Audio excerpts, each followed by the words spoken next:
রহমতুল্লাহ। এটা একটা generator room. Generator রুমের কাছে আসছি। আপনার ইয়া জেনারেটরটা ছিঁড়ে দেখবো কী অবস্থা, চলে কিনা, কোনো সমস্যা আছে কিনা। কেননা ওই আপনার যদি এমনি তো ক্লাস চলতেছে, শুরু হচ্ছে, যদি কারেন্ট জায়গা তখন জেনারেটর দিতে হবে। জেনারেটর সমস্যা আছে দেখে রাখি, এই আর কি। এই হলো জেনারেটর রুম। আমি আগে একবার কি ভিডিও জয়েন দিয়েছিলাম জেনারেটর রুমের বিষয়ে, তো আজকের মতন ভিডিও দিনই আজকে চালাই দেখবো কী অবস্থা আর কি।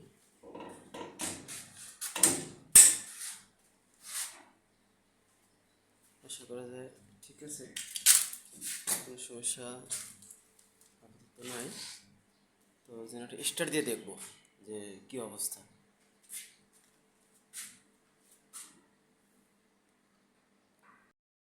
এটা একটা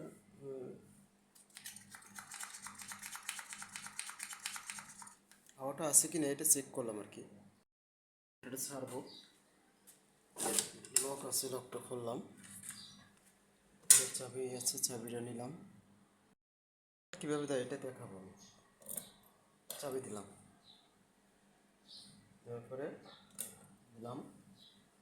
এখন এখানে যেগুলোতে পানি, তেল, মোবিল, এগুলো সব ঠিক আছে কিনা এগুলো আমি একটু দেখবো। বিসমিল্লাহির রহমানির রহিম।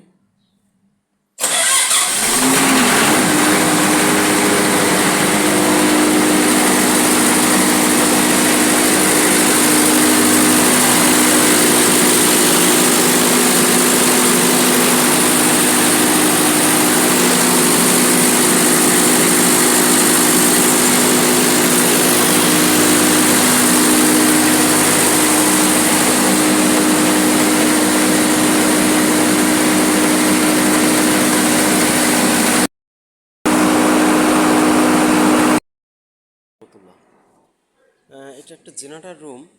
জেনারেটর রুমের কাছে আসছি। আপনার জেনারেটরটা ছিঁড়ে দেখবো কী অবস্থা, চলে কিনা, কোনো সমস্যা আছে কিনা।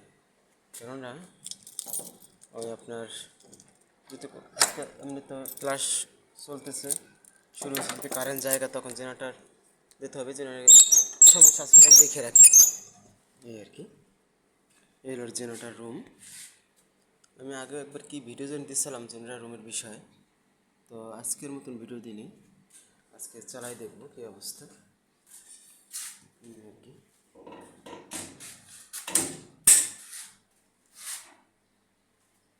আশা করা যায় ঠিক আছে, কোনো সমস্যা আপাতত নাই। তো জেনারেটর স্টার্ট দিয়ে দেখবো যে কী অবস্থা।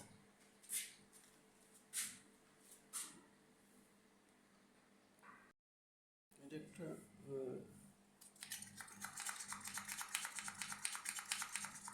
হাওয়াটা আছে কি না এটা চেক করলাম আর কি। এটা ছাড়বো, লক আছে, লকটা খুললাম, চাবি আছে, চাবিটা নিলাম। কীভাবে দেয় এটা দেখাবো আমি। চাবি দিলাম, দেওয়ার পরে দিলাম। এখন এখানে যেগুলোতে পানি, তেল, মোবিল, এগুলো সব ঠিক আছে কিনা এগুলো আমি একটু দেখবো। বিসমিল্লাহির রহমানির রহিম।